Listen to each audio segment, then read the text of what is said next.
Does internet affect how happy we are in this generation? Mm-hmm. So we all agree the internet, since its discovery and then its implementation, has had several positive impact on how we do things, how things are like things are happening around us. We have first-hand information these days. We have first-hand knowledge. Everybody can do almost everything from the comfort of their homes and Yeah. stuff. So, what do you think?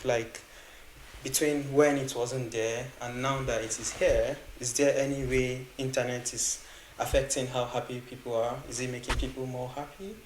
Does the fact that people now have access to more resources make them more happy, or is it making them less happy?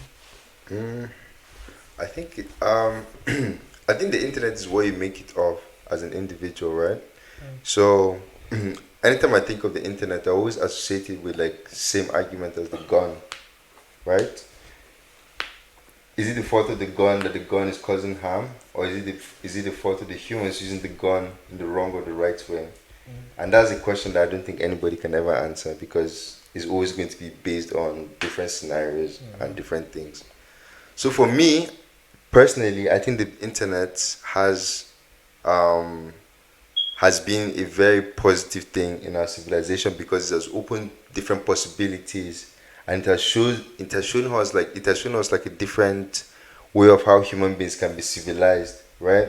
And I think it's almost like a once in a lifetime thing at the moment because I can't think of anything that's going to be greater than the internet at this present moment of time. Right? We're lucky to you know be part of the birth of all these things and how and all the gadgets we use and all this kind of stuff and all the possibilities open for us since it began.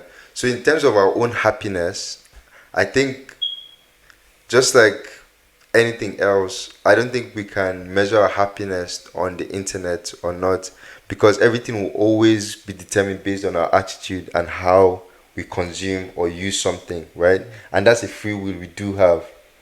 Well, now we can that free will can be influenced in the way it's perceived for say for like media now and all that kind of stuff. Like that's another completely different argument. But I still relatively think, say for example, if you look at the internet as a source of making money, you can really use it as a positive thing for your own personal self. But then if you use the internet as a way of escape, it's not really the internet's fault. The internet at the end of the day is just giving you exactly what you're looking for. So I think the more question is, what is our focus as human beings right now with the internet?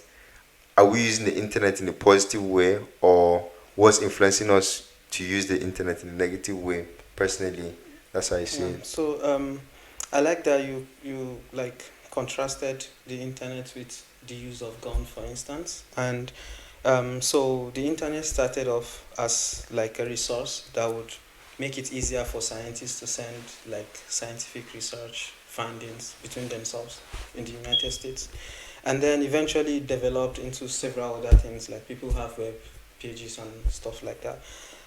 And now you see what we have, social media and stuff, right? So we keep having advancement. People keep trying to solve like problems, and then we keep having like new discoveries of Yeah. different things we could use the internet for. You know what I'm saying? So now, just as you've connected it to gun, people have been advocating for gun control, not because gun is totally terrible, but because perhaps we have to control how it is used, so people that don't use it in the wrong way. Do you think there need to be a control for the use of the internet? Like we know internet is good, right? So do you think there needs to be like a control around the use of the internet so people don't use it in the wrong way? Just like everything, I think laws are always important because law guides. It gives boundaries to everything we do as human beings. Because as human beings, if we don't have boundaries, we can be quite barbaric, right? So I think for sure we should always have laws.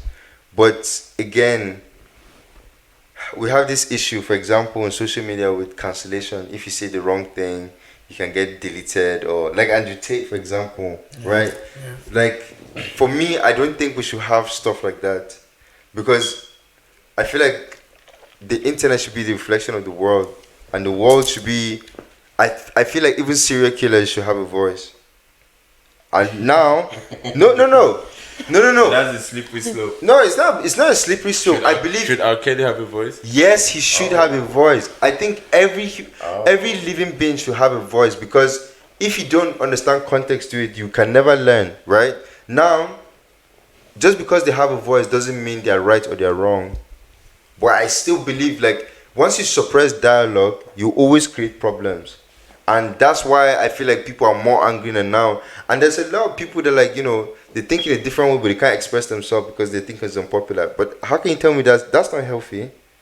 Like, but imagine if everybody's able to, like, voice. Bro, I even believe Nazis should have a voice. Like, say with your chest, tell us what you think, tell us how you think. It will make us, it will make us more knowledgeable of how to, protect ourselves better if we have to.